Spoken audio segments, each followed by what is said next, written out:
Okay. Yes. All right. I'd like to welcome the public to our meeting, and I'd like to move quickly to agenda approval. Is there a motion from anyone? I make a motion that we approve the agenda for this evening. And I will second. Okay, so there's a motion and a second. All right. Seeing no discussion, so all in favor, say aye. Aye. Right, thank you. The motion on the floor is passed and the agenda is approved. All right, so we're moving over to the approval of the February 15 minutes. Is there a motion for the approval of the February 15th minutes? Can I ask a question? Commissioner Rose? Can I ask a Yes. question? On the very second to the end, I'm sorry, the very last bullet, very last bullet, it says executive session. Do we need to put in there that was for a review? Do we need to stay? Okay, I wasn't sure. Are you sure? Okay, all righty. All right. Well, then I will move the motion to approve the minutes from last month. I'll There's a second. motion. Okay, there's a motion and a second. Any discussion? All right, all those in favor say aye. Aye. Aye as well. Okay, that unanimously passes the approval of the February 15th minutes. Thank you. We'll move over to public forum. Do we have any citizens signed up to speak? Not tonight. Okay. All right. This brings us to our guest speaker. So our guest speaker today is from the Office of Civil Rights. He's a good friend of mine, Jarrell Haynes. And Jarrell, thank you for taking your time to meet with the OPOC today for our agenda. If I may just kind of lay what the foundation of this, we're hoping this conversation will be, is you have a new office, and obviously the ombudsman has been operating here, and we welcome the Office of Civil Rights, and we're looking to hear more about the formation of the Office of Civil Rights, what your plan is internally, and then if you don't mind sharing some of your plans externally as well. So really just kind of an introduction of you and your office, and I will after open the floor for all of our OPO and OPOC to ask questions as well. Does that sound good, Mr. Haynes? Yeah, that sounds all right. I know a few of you that are on the call already, and those of you that know me know that I'm pretty short-winded. So I'd like to leave as much time as possible for any questions or comments that any of you might have. But for those of you that don't know me, my name is Jarrell Haynes, and I have the pleasure of serving as the city's first ever Civil Rights Coordinator. And my job is to build out the city's first ever Office of Civil Rights, Equity, and Inclusion. To Luke's point, the office, the way that I envision it, will be both internally and externally facing. Internally, I'm still learning a whole lot about the city's makeup and learning how to properly navigate, the stormy waters that exist within the city of Spokane. But I also like to think I have a decent amount of experience in doing so, being, just coming over from the school district, which is where I know Jenny from. Hey, Jenny. So internally, helping to shift the city's narrative and culture toward an equity and inclusion mind frame. So one of the things that I've been doing is going through each department and sitting down with department leads and employees of those departments to understand where the gaps are and help create needs assessments for each department. And hopefully, as the office continues to get built out and we're able to bring more people on board to start creating strategic plans for each department that is in alignment with the city's overall strategic plan. Because I think there's major gaps there as it currently exists. And I think that the conversations of equity and inclusion have been kind of put on the back burner, or people simply don't really understand the subtle nuances involved with that discussion. And some of our city's most important departments, like planning, for instance, right? Luckily, we just hired a new planning director who seems to be so on board and excited about having these conversations. But, when talking to some of the employees in that specific department, they've all admitted and acknowledged, the lack of those conversations taking the forefront, which, it's kind of underrated city-wise, but their department plays a huge role in what the landscape of our city looks like.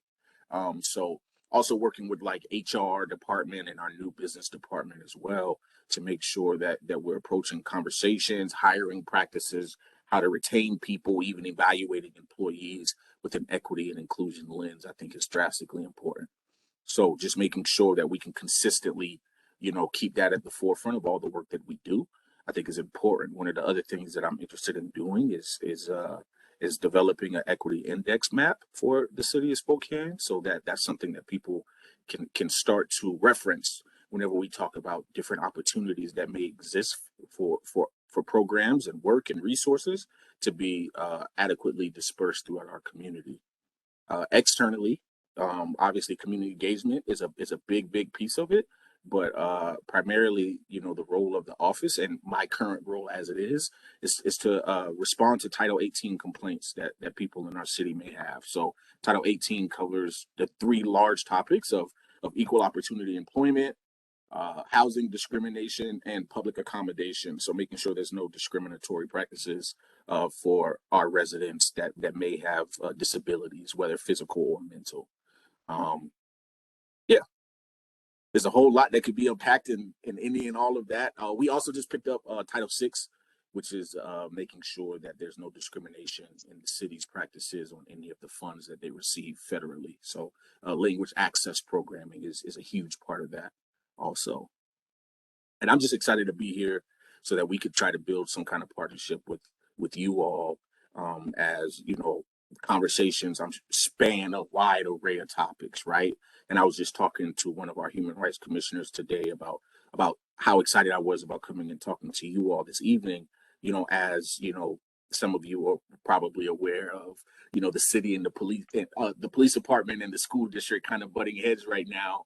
And I kind of got looped into that conversation, and I'm interested in making sure you all get looped into that conversation, especially you, Bart, because I noticed that you were left out of that exchange. So it's incredibly important in my mind that you all be looped into those conversations also. Well, appreciate that, Mr. Haynes. That was actually more than I was anticipating. So appreciate that. I do want the longest I've spoken in a while. I do want to open the floor for anybody from the OPO or OPOC to be able to ask Mr. Haynes any burning questions that you may have or feedback. Hey, Jenny. Oh, Jarrell, it's so good to see you. I'll tell you what, I was excited when I heard that Luke was going to have you on tonight. So first of all, I just want to personally say congratulations for serving on our school board. Second, thank you for going in. This is a personal note, for going into my son's classroom, which is David Egley at the community school. I don't know if you knew that was my son. No, I didn't know that. That's awesome. He told me about when you came in and how awesome it was and the project they were working on. And I was so excited when I heard that piece. Yeah, that's my son. Who would have guessed? Awesome. But anyway, one of the things that you just said, Bart is left out of the conversation. I've been on this commission, I think I'm in my 7th year. And Bart is always left out of the conversation. So I'm glad you recognize that. And I think you'll do a great job of, saying, hey, you know, has anybody talked to Mr. Logue, or can we bring Mr. Logue in on this? Because in order to have it all cohesive, I mean, I think I know City Hall a little bit. Mhm. Up here, up here, up here. You know, there's no, you know, and that's any big city probably is going to have Yes, ma'am. those issues. So anytime that we can bring in Mr. Logue, because I'll tell you, he is a world of information and his experience, and he's so professional. Cover your ears, Bart.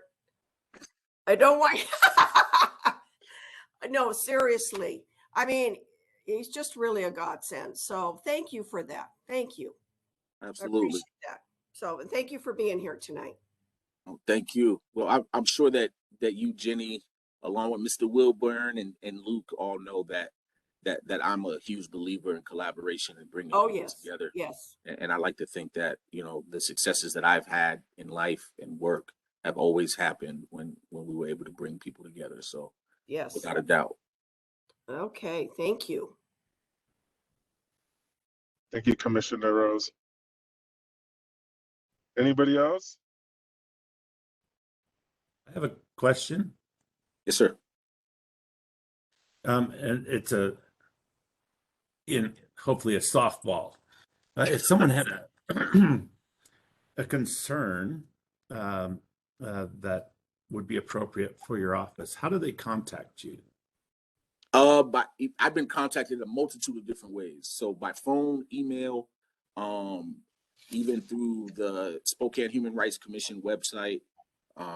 There's a complaint form that they can fill out on there and send it to me. I've even had people communicate with me through fax, which I thought was no longer a thing, but apparently it is. And you know, so I've been reached out to a lot of different ways. Okay. And does your office have their own website yet, or are you just functioning yet. under the Human Rights Commission? Under the Human Rights Commission, you know, I've been working on developing a website page, but administration would like to wait until after the director of the brand new office is hired. Okay.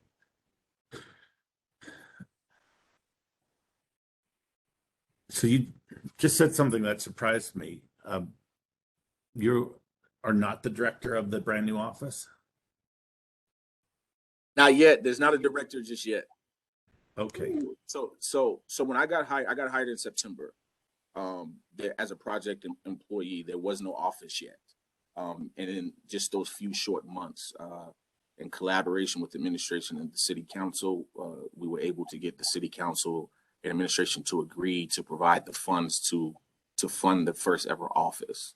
And so now there's the funding for it, and we have to go through the whole process through HR and civil service to actually create the positions and partner with the union on agreeing on all the position descriptions. We're really, really close to hiring the first ever director. Administration just needs to finish deciding on how they best want to approach doing so. It may be me, it may not be me. I don't know. And will that person report to the commission, or will they report to the administration? How does your independence work? So it'll work in partnership with the commission, but the office itself will be a cabinet level office. So the director will report directly to the mayor and the city administrator. Awesome. Do you know where the office will be located? Well, that's another part of the conversation. Right now, we're on the 3rd floor of the city. We were on the 6th floor, but as CHHS continues to expand, they needed space. So we were given more space on the 3rd floor, but the need for the office to be more readily accessible for a lot of our community members has become more and more apparent. So a lot of the community centers have been so gracious with offering space there. I kind of see the office kind of having multiple locations throughout the city, so that is more readily accessible to community members. Awesome. And I just want to let you know that as you go about trying to work on some of the things to set that office up, I've slammed into a whole bunch of walls in City Hall. So if I Yes, can help you not slam into those walls and help facilitate your process, more than welcome to collaborate with you on that sort of stuff. Appreciate that. I don't like slamming in the walls either. So. Sometimes they're invisible walls. Yeah, that's very true. Thanks, Jarrell. Thank you.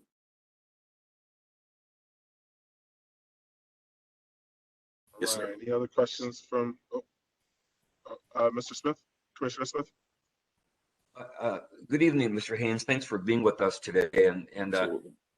I just have a couple clarifying questions because I'm not certain about the office. Human Rights Commission and the Office of Civil Rights, these are two separate entities?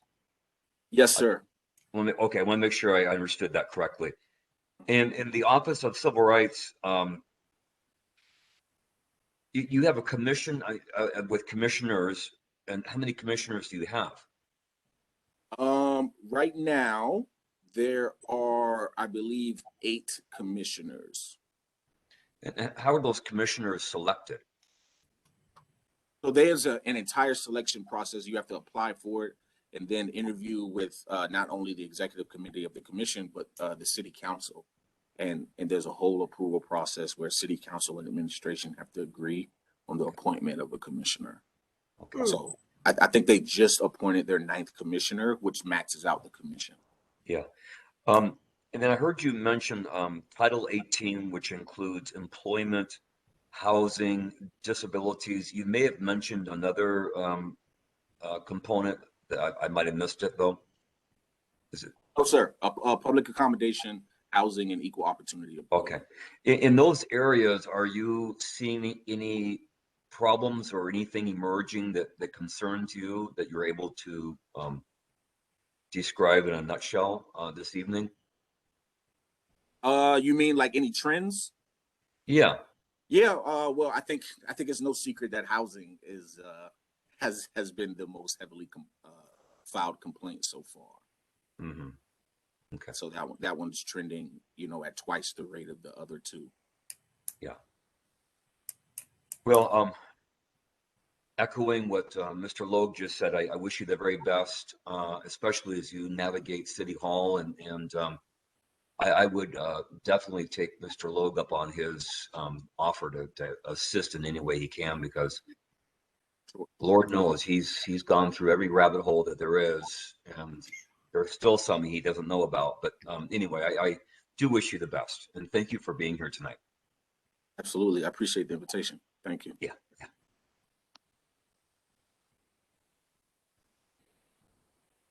All right. Any more questions for Mr. Haynes? What's up, Mr. Wilburn? On mute. Mr. Wilburn, we still can't hear you, sir.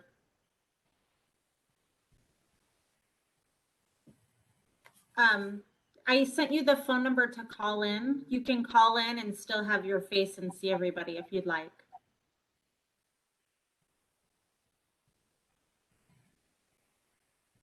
No, go on. Okay.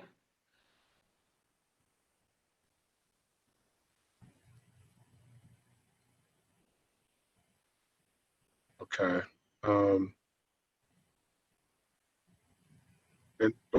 Can y'all hear me? There we go. I broke up for a second. Okay. Jarrell, to put you on the spot, and then we can clarify. When you think of the Office of Ombudsman, what is it in your mind that comes up as far as like what we do? That's a good question.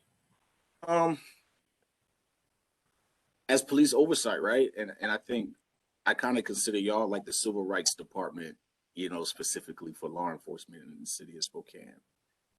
That helps hold our police department accountable and helps respond to community concerns and complaints.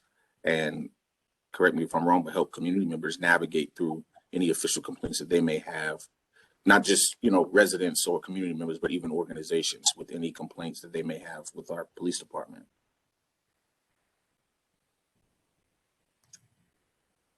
Yeah, I mean, I would say you're right on the ball with that description. And I know others been, not to put the rest of you on the spot, but Luvi, May, Christina, I don't know if you had any questions for Mr. Haynes at all.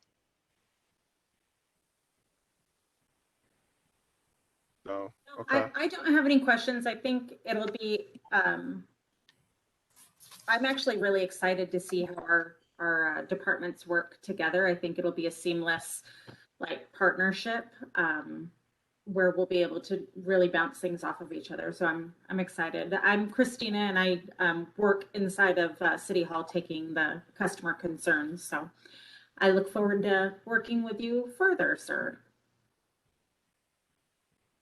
Look forward to it too. Thank you. One thought Mr. that I Logan? just had, sir, is Mhm. that if you have an established complaint form already, I'd be happy to put that link on our website and perhaps vice versa. If you would consider putting our complaint form on your website. Yes, sir. Absolutely. I think so. Our Human Rights Commission has recently added you all's complaint form on their website, and so I'll get you the link to our complaint form so that you can do the same. And then whenever the Civil Rights Office itself has their website, I'll make sure that's added on the front page also. Yeah, awesome. Thank you, sir. Thanks for surfacing that. If there's no more questions from the OPOC, Mr. Haynes, definitely want to give you the last word here. Do you have any questions for us that we may be able to answer for you?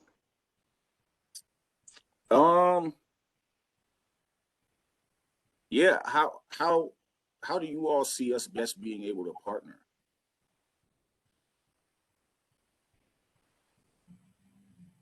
Mr. Logue, For you want to me, take that one, or? well, yeah, and I think just for me in the office, I do a lot of referrals. So if a citizen has concerns that I'm not able to help with, or our office isn't able to help with, I will make sure to send them to the right department. So knowing who in your office I send them to is how my portion would be. Just a little one. So Bart. I think that's exactly right. It's kind of knowing the parameters of exactly what types of concerns that you're most interested in, because they're all over the map. When Right. Me too. we get I get those.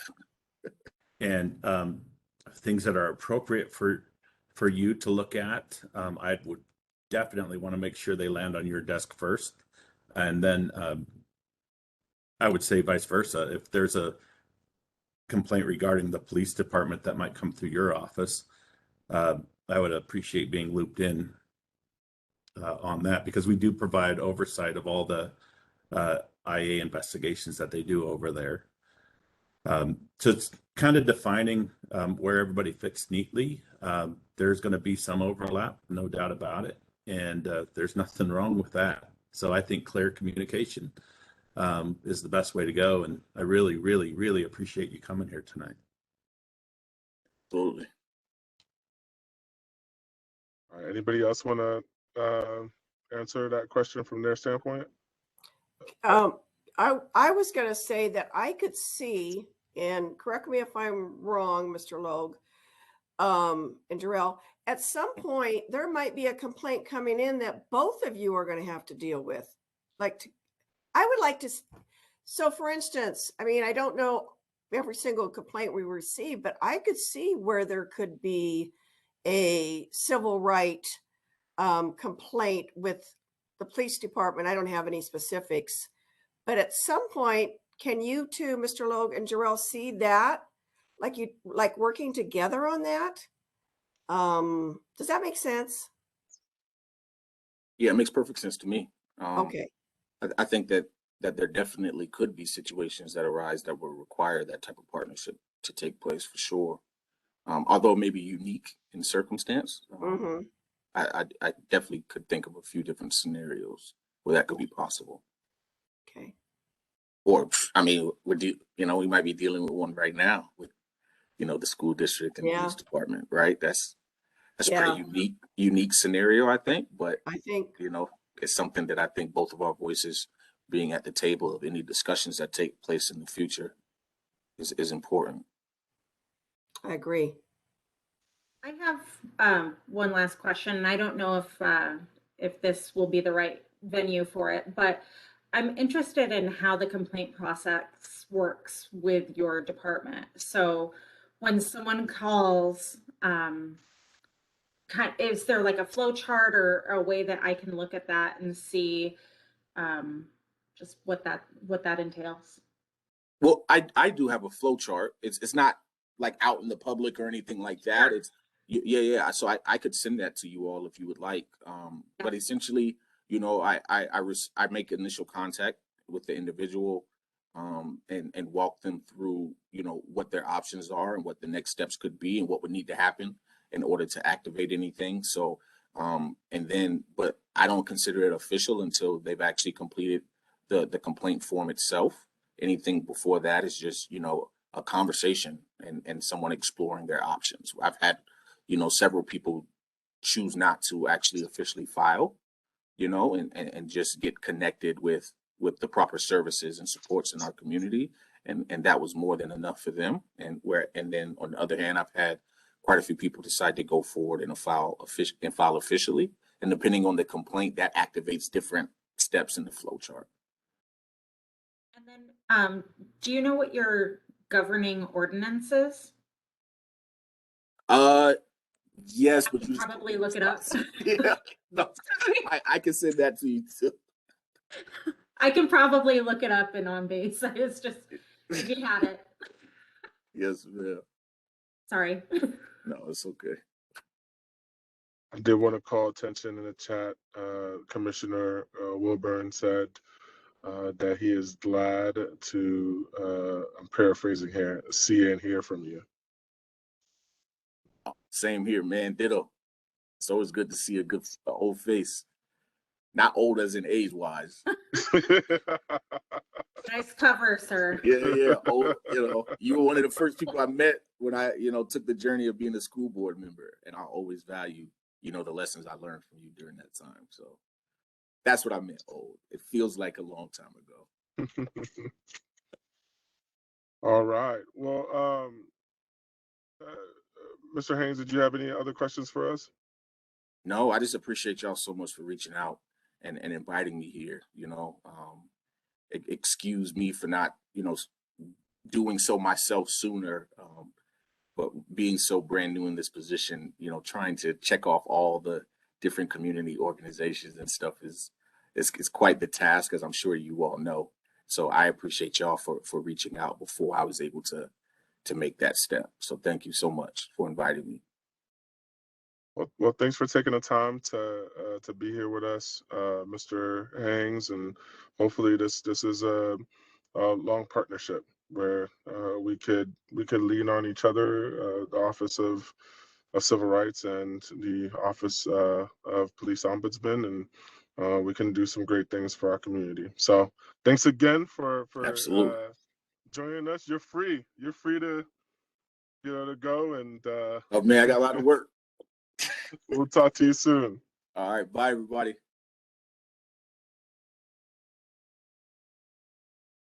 All right.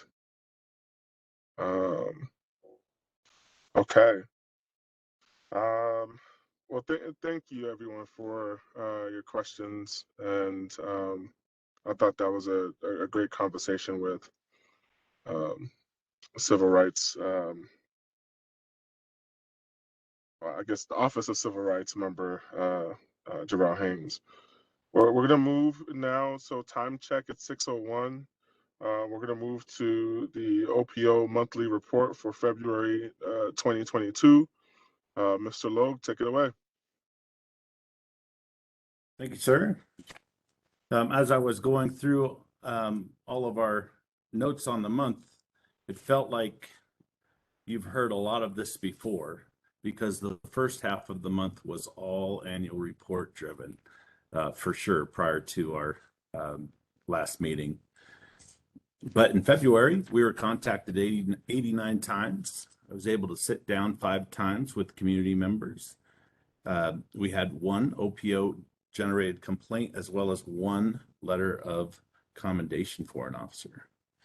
We made 3 referrals to outside agencies, and we certified 9 cases. We attended 2 interviews in internal affairs, and we also had 2 citizen interviews, 9 special cases and 2 review boards. And we had quite a robust month meeting with SPD.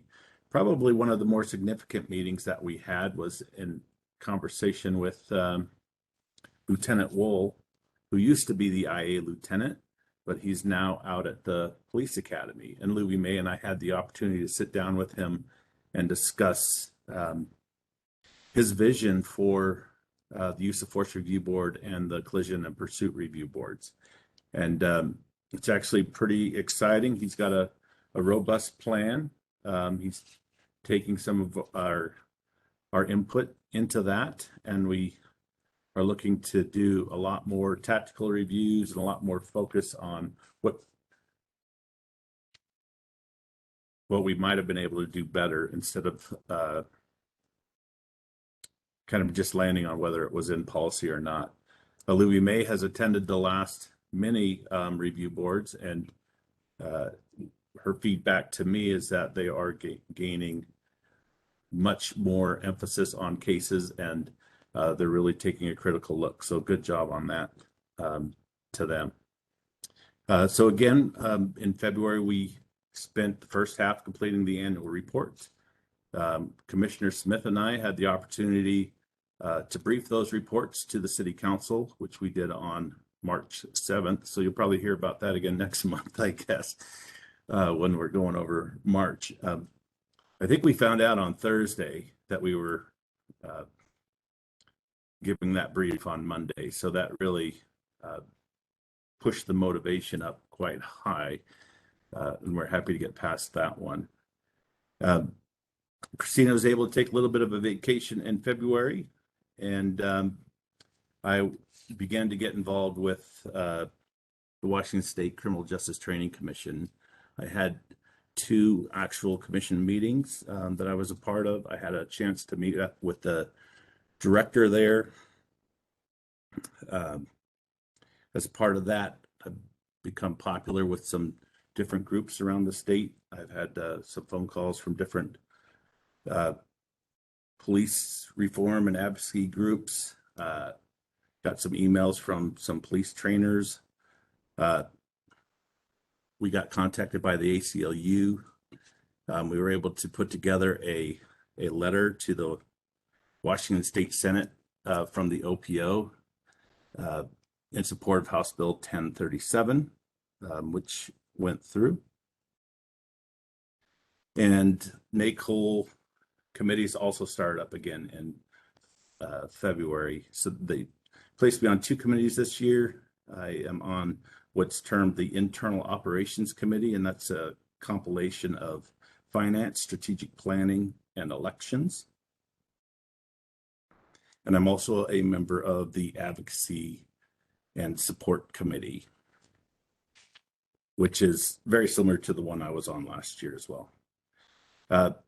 Outside of that, it was just a lot of fingers to the keyboard kind of a month. Any questions for us in regards to February?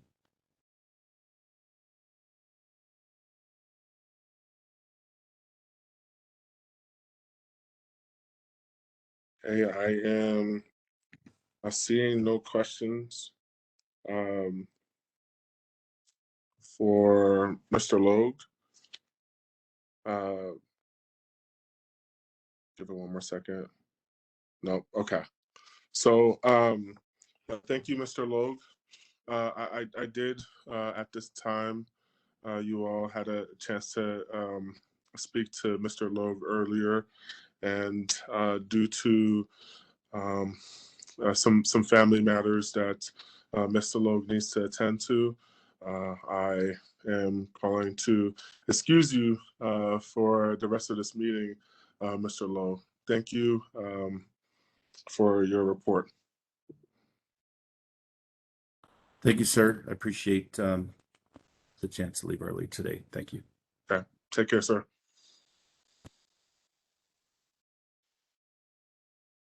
Okay. All right. We're moving right along. So we're moving to commission business. And we have an update on the annual report, brief to City Council. Commissioner Smith, if you're ready, you have the floor. Okay, thank you.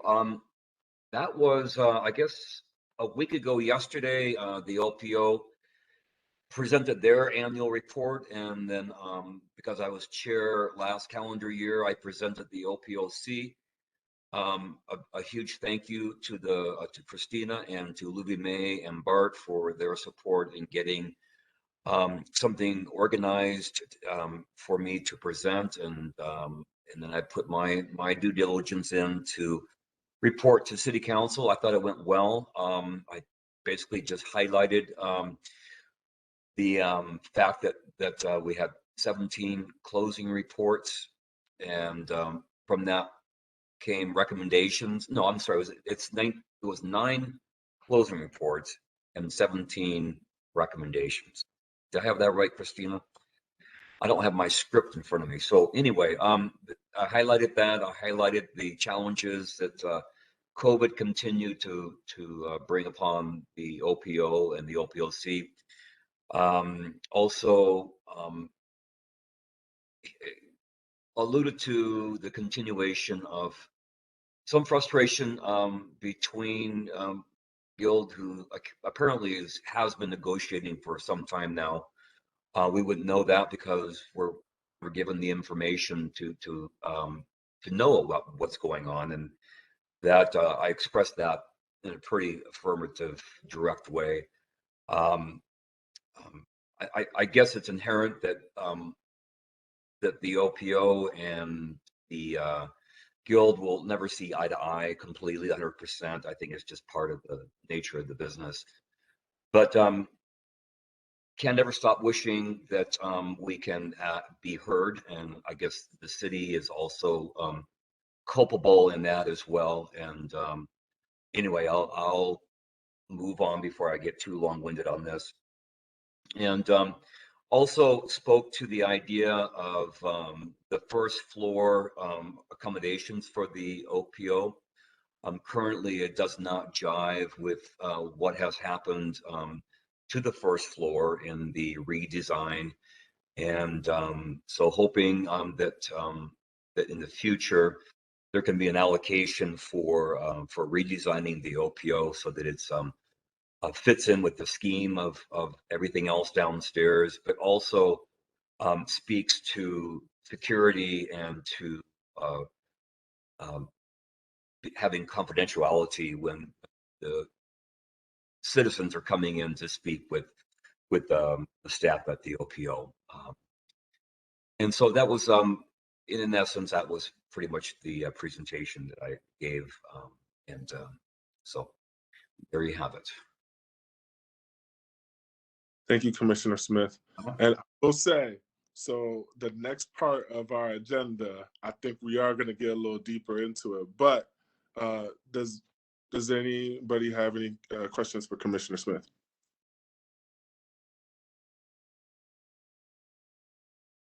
Yeah, I was going to. Yeah, I was going to. Thank you. I was going to ask Commissioner Smith. So I know when I gave my report last year, you don't really get much. I don't want to say feedback, but maybe one question from City Council. Did you get any sort of response about any? Yeah, about anything?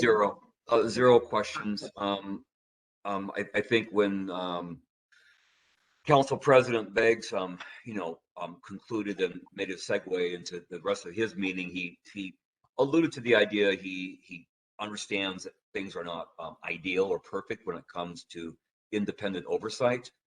But no questions from the council members, especially the newer ones. I was a little surprised. I thought maybe there would be some clarifying questions.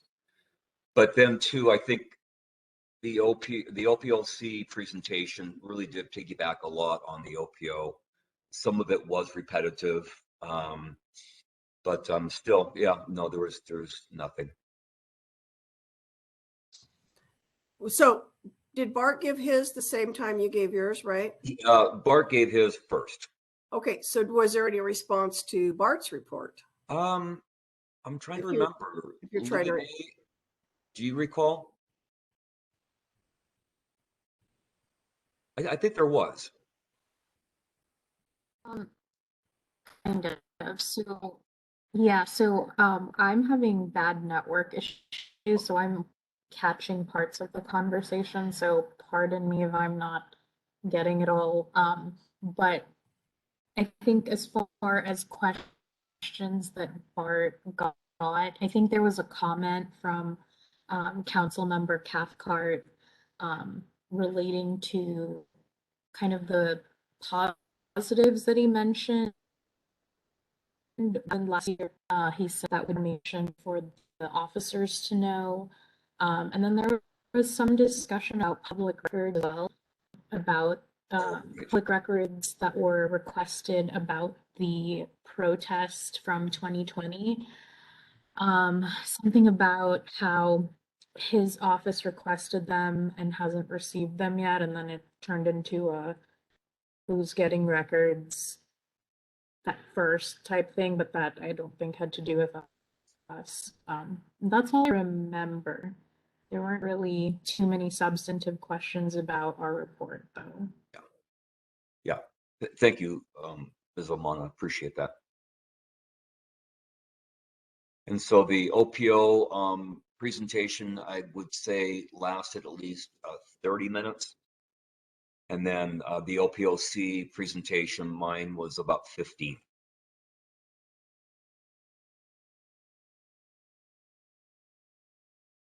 Thank you for that, Commissioner Smith. Any other questions or comments for Commissioner Smith in regards to the annual report brief to the City Council? Okay. Thank you, Commissioner Smith. So I do want to head into a lively discussion. To transition, we are going to a resolution discussion. And what I'm formally proposing to our commission is that there's a subcommittee created to draft a resolution that we would send to Spokane City Council. Before we get deeper into what that looks like and a potential motion for that committee, Christina, I don't know if you could share the screen right now. I want to, if you hadn't had a chance to look at this email exchange that Mr. Logue had with the and who Christina or Louis May, do you kind of want to set the precedence for this response here that Mr. Logue got for the guild?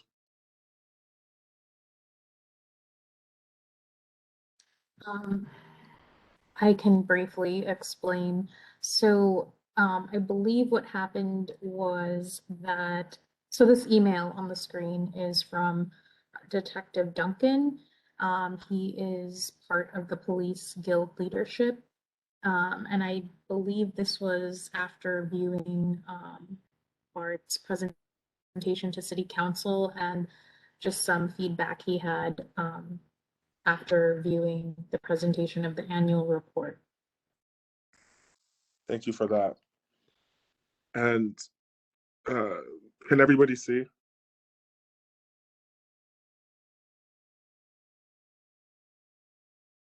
So from when I read this, at least my own, I was shocked.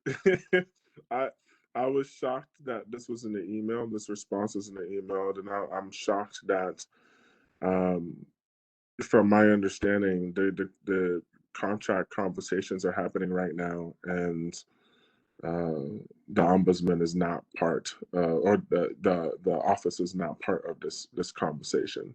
To me, that's very problematic, and to me, it goes against the city charter.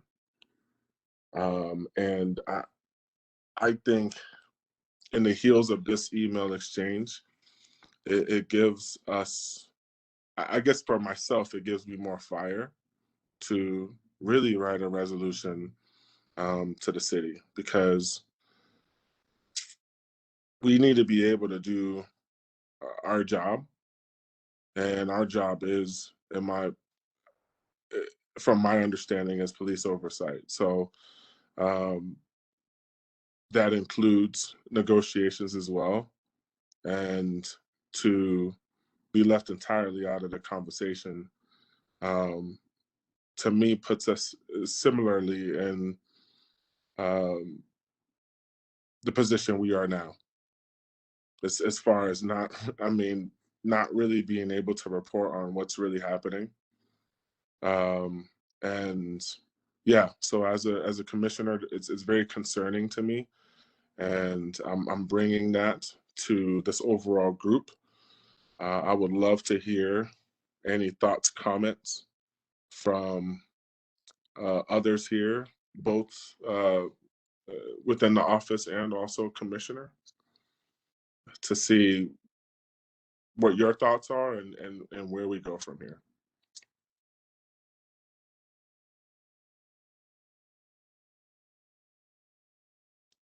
Commissioner Smith? Oh,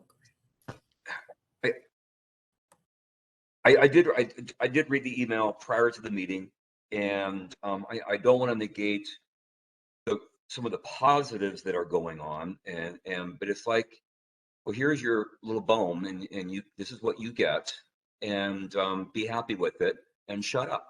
Mm-hmm. That's not going to happen, because independent oversight means independence.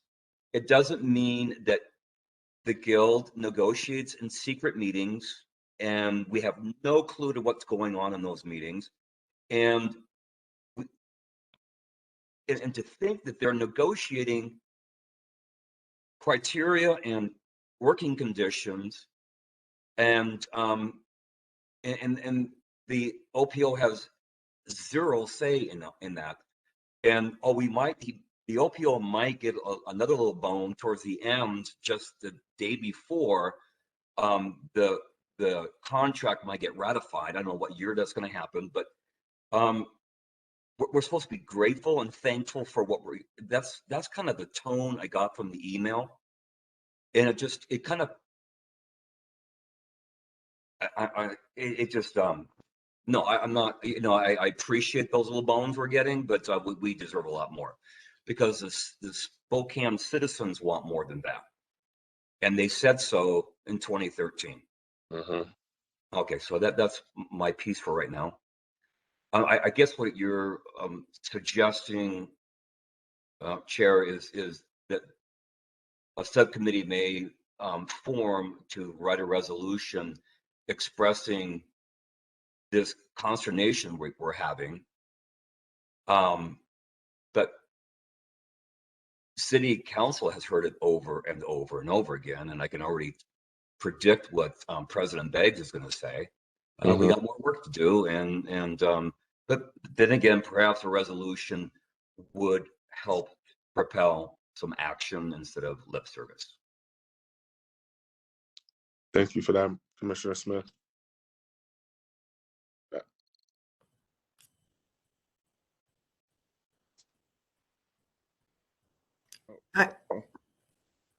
I was gonna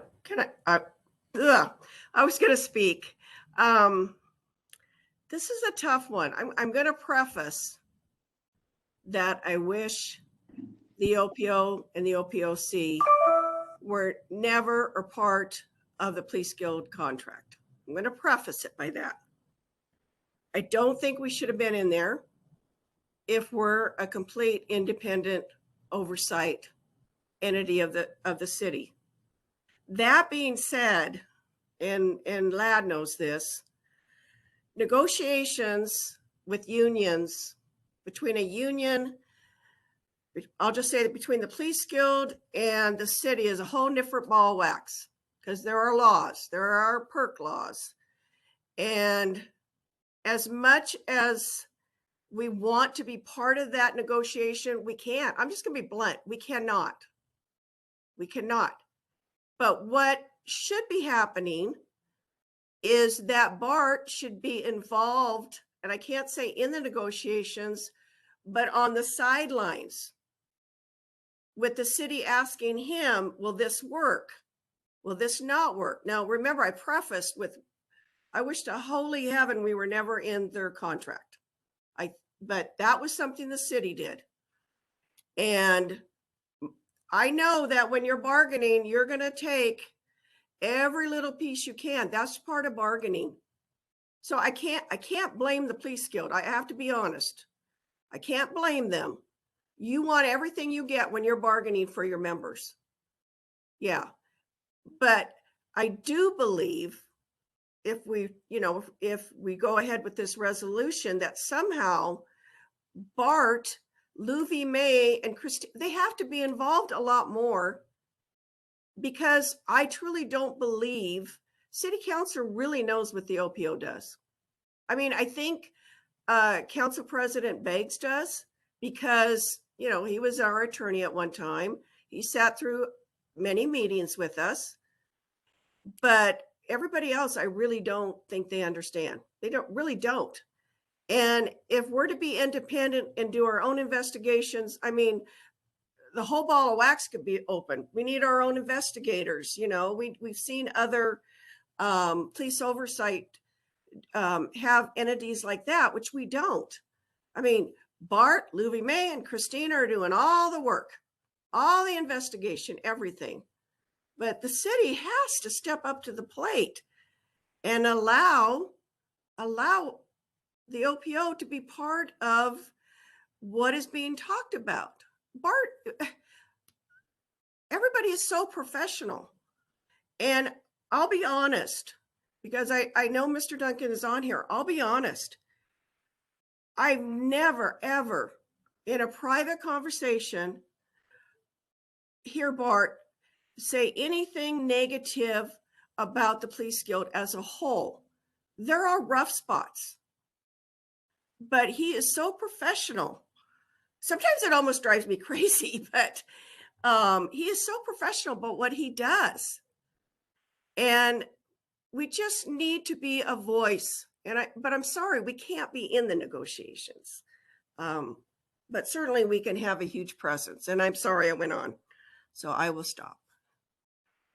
This is exactly what I was hoping for. So no apologies needed.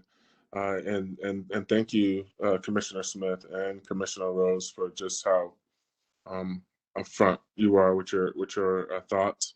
I do see in the chat there is Commissioner Wilburn said, let's word the resolution in line with the charter and have attorney assistance. He also wrote, did the city change the charter and include the OPOC and the guild?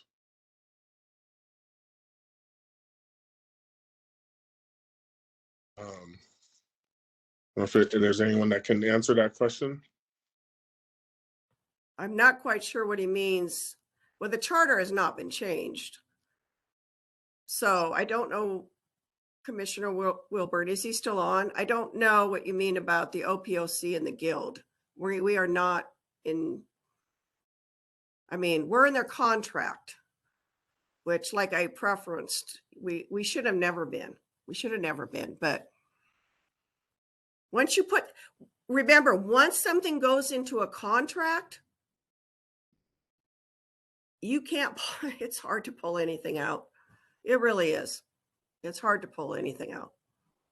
So I did want to cut to Louie May really quick. Louie May, did you want to chime in from your standpoint? Sure.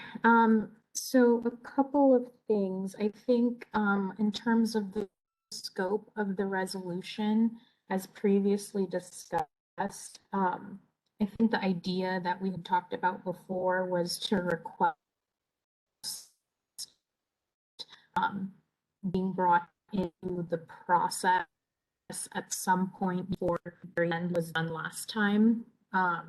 Just because similar to what Commissioner what Commissioner Rose said is, you know, everyone's trying to do their best to choose these functions so that we are close to but our office, we're the people who do the work, and so having the ability to provide some input with the people who are trying to make that adjustment just makes more sense, hopefully, in getting us to the finish line with achieving our mission and our goals. And as far as the guild and our working relationship, so we've not had the opportunity to meet with Detective Duncan as well as Officer Honecker in the last year to go over closing reports. And I think this email can be interpreted in many ways, but the way that I look at it, and I think Art mentioned this in his response to Detective Duncan, is that there's communication happening between the guild and our office. And I think when we each have our own like goals that we're trying to achieve, that we need to communicate in order to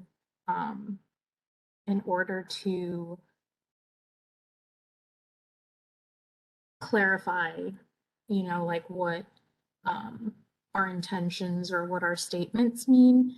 I think that when it's just listening in on conversations or not communicating at all, that's where room for miscommunication occurs. And so I appreciate that Detective Duncan reached out and expressed his concerns over these issues. And in my experience with working with the guild, they've not tried to interfere with or change the nature or the tone of our recommendations.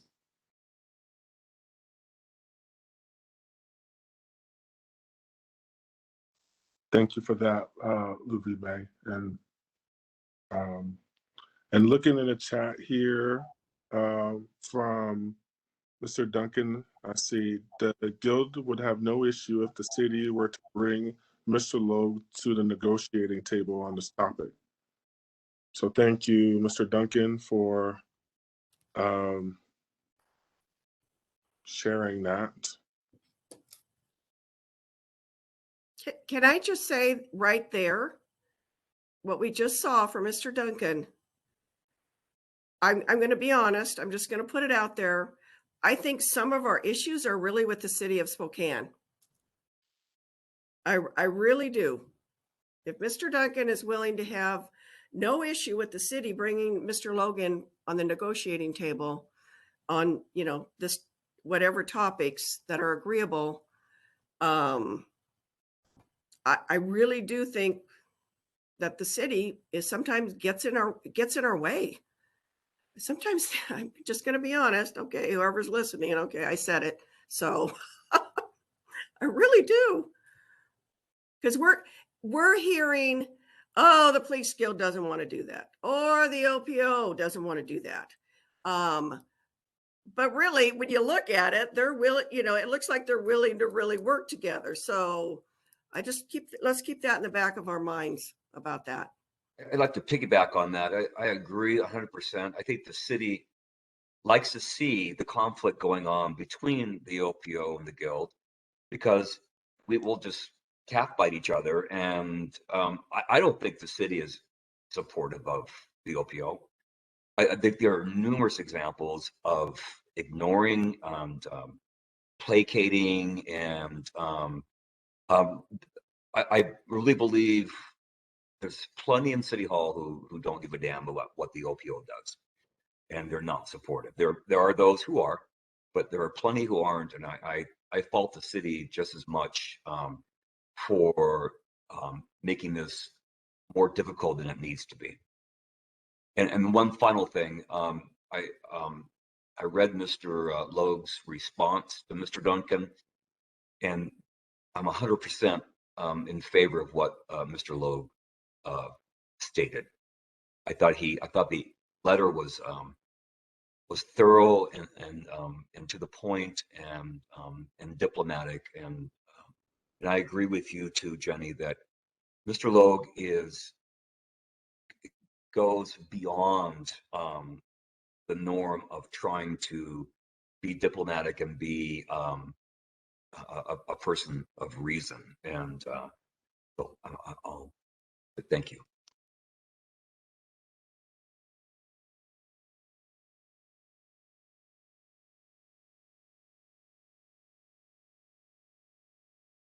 I was just reading in the chat here.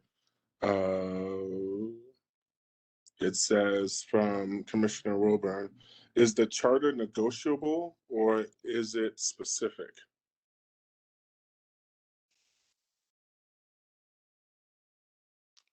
Do we have that answer for Commissioner Wilburn at all?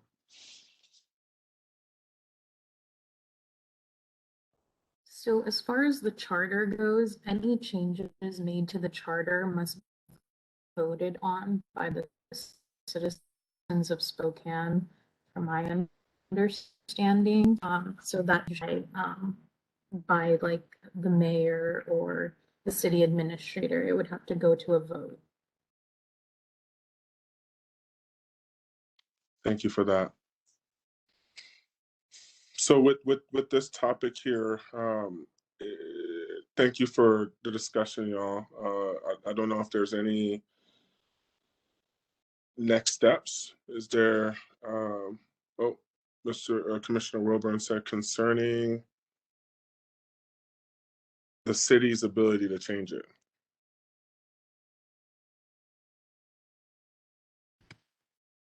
Yes, so in order for there to be a change of what's to add something to the charter or to change something that's there, I believe it has to go to a vote from to the citizens during election time or something like that. That's true. So I'm just going to throw this in there since Commissioner Jasmine, were you thinking the resolution would go to City of Spokane? That is correct. Oh, okay. Okay. I totally agree. Okay. One follow-up question, sorry to interrupt. Is it time to take this back to the citizens? And I know it's probably a lengthy process that could not be done by November.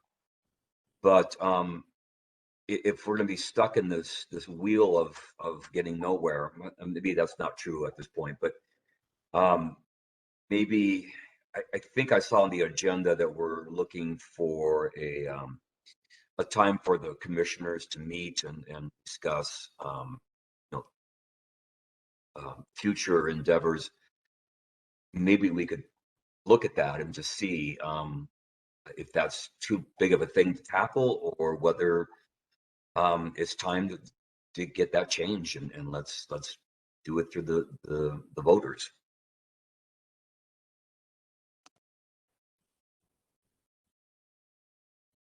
Yeah, and the topic of this was the resolution discussion to form a subcommittee that could potentially meet in between now and our next meeting.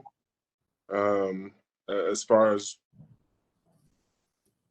what all goes into the conversation within that subcommittee. For me, I'd be open to whatever the group decides.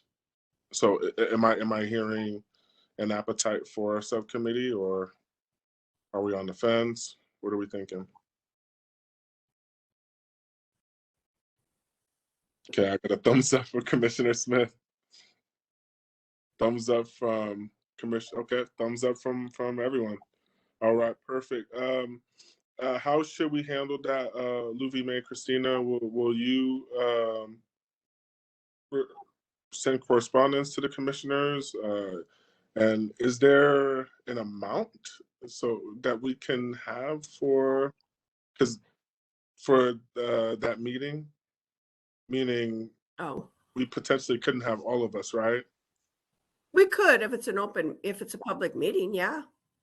So for a subcommittee, if you're wanting to have two commissioners get together and work on the resolution, you can only have two commissioners.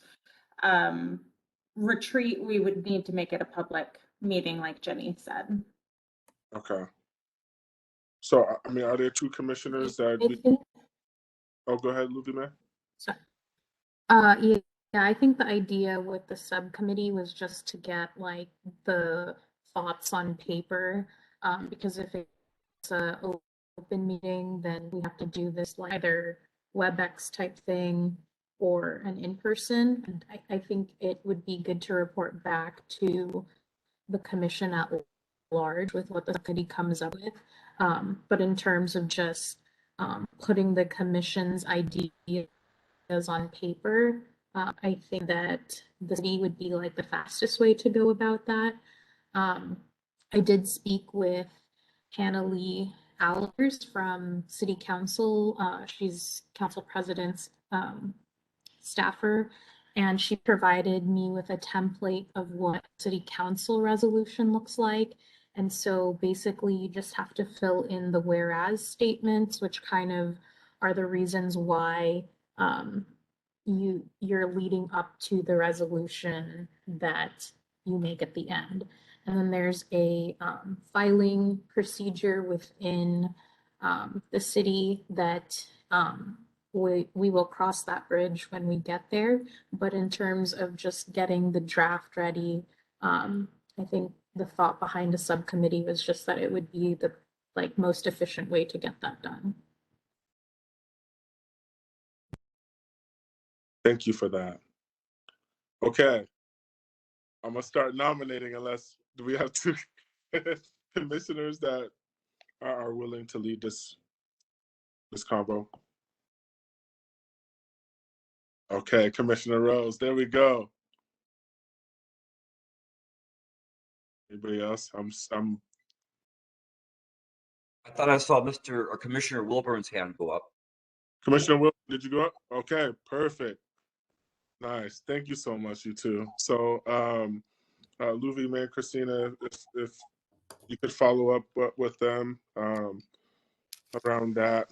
Thank you too, and we'll I'll be happy to see what we see next meeting. Okay, is there anything else on that topic before we move to the next? Okay, we're moving right along, y'all. Okay, so the next piece is potential retreat days. And from my understanding, and please correct me, Luvi, May, and Christina, but we're looking at somebody from NACO potentially coming to us to do like a half-day training. Am I correct? So that's what we did the last time. And I believe at this point in the budget, there is budget for that. And so I know that we had talked about that last week. So if that's something that the commission wants to do again, we can certainly reach out to see of the current president or board members or whoever would be willing and is available to do that. We flew them out last time. And then I think they were here for the weekend maybe because we had the retreat on a Saturday. So we would propose similar terms if that's something the commission wants to do. Okay, I'm seeing a thumbs up. Thumbs up. Okay. Um, All right. a thumbs up and a comment. Yeah, I think a retreat is an awesome idea. It's just a great way for us. Hopefully, that will be in person. It'd be a great way for us to network. I think we have an awesome commission of just the intelligence and the diversity and the backgrounds. I think really hasn't done justice through Zoom or whatever WebEx thing that we're on. I think just because of that, we haven't met in person. Is a great reason to have a retreat and really for some of those reasons. But yeah, I support it big time. Yeah.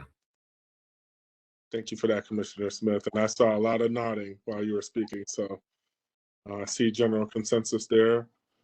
How do we want to handle dates, Luffy, Mayor Christina? Will we send those out, or did we send those out already? No, we haven't sent out any dates, but what I can do is just try, I will get a feel. I'll send out kind of a survey to find out when you guys are available, what dates work best. I know like spring break's coming up, so yeah, I'll get that out. That's on my to-do list. Okay, Christina, can you do one of those little surveys where people check the dates? Yep. What's that called? A doodle poll. Survey Monkey. Oh, or- thank yep. you. I was going to say doodle bug. Yeah. That dates me. But yeah, that'd be great. Yep. Yep. All right, so we're gonna do a doodle bug for potential retreat dates. Anybody else? I'm gonna put poll because I will totally be messed up.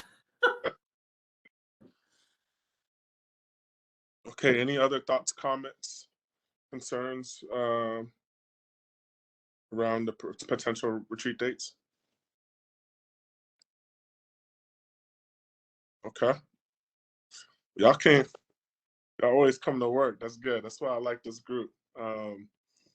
Okay, so in-person meeting discussion. So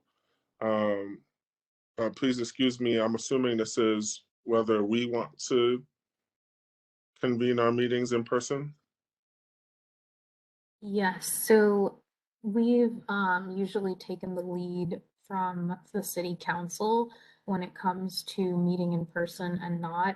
And so we knew that the city was starting to reopen again. And so last week I reached out to Hannah Lee, and she said that the city council has gone into a hybrid mode for their meetings. So I believe the meeting yesterday that they had for the council members who wanted to meet in person, they met in the chambers.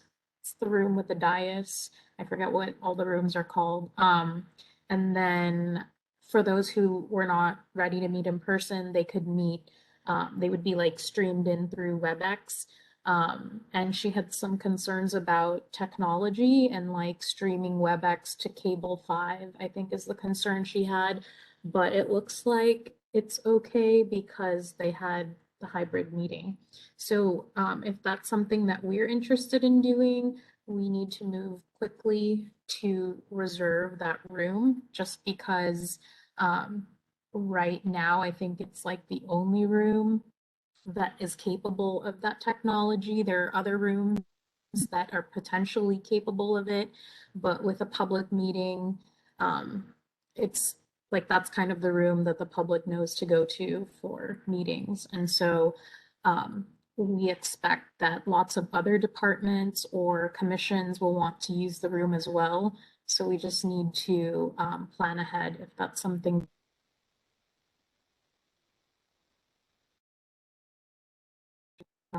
Start doing moving forward. Does this require a motion?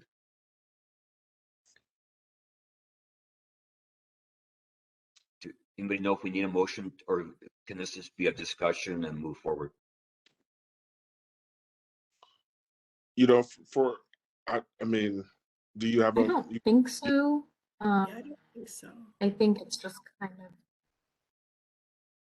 I think it's Yeah. just, Since that's- yeah. No motions needed. Tim Zamblin. Okay. Oh, thank you, Tim. So I'm in complete favor of returning in person, and I want to respect those who maybe don't want to. So Exactly. whether we're 100% in there in person or a hybrid, either way, I think it's a step in the right direction. I totally agree.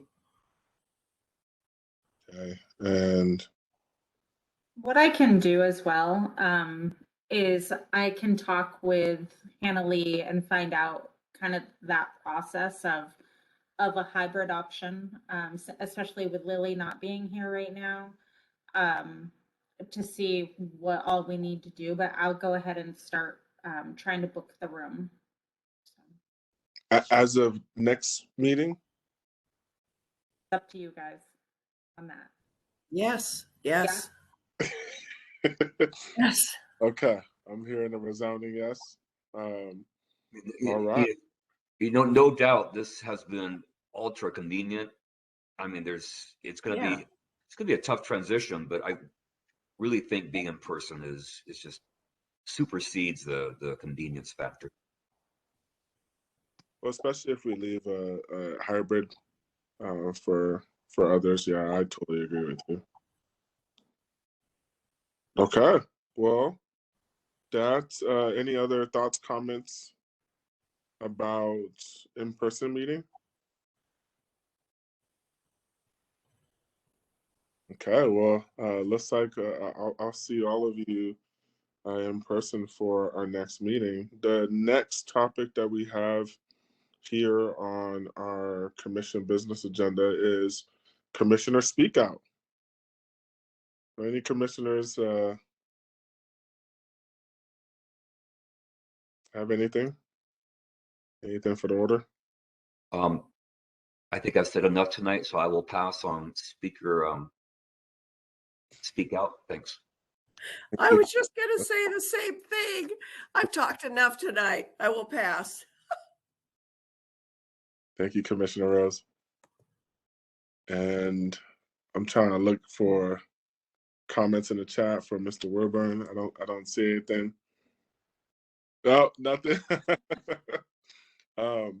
Well, you know, I will say I am part of a lot of groups, a lot of committees, doing a lot of work. This meeting specifically, being able to talk to my good friend, Officer of Civil Rights, Jarrell Haynes, was really cool, and I really love how we, as a group, welcomed them and the questions that we had, and I really appreciate this group and the work that the OPO and the OPOC does for the community. And thank you for partners as well that are able to join in, chime in. Dave Duncan, Mr. Zamlin, you are who I'm thinking of when I say that. So thank you all for everything that you do. It means a lot to me, and it's a group that I like being part of. I will switch to adjournment. So the next Ombudsman Commission meeting will be held on April 19th, 2022. And we will be in a room in the City Hall somewhere. It should be council briefing, or excuse me, council chambers. Council chambers. All right. Well, I will keep you posted. yeah, thank you all. It's 6:51. You are all off free, so maybe you could do something with that extra time. Appreciate y'all and see you next month. Thank you. Bye, sir. Thank you. Bye, everybody.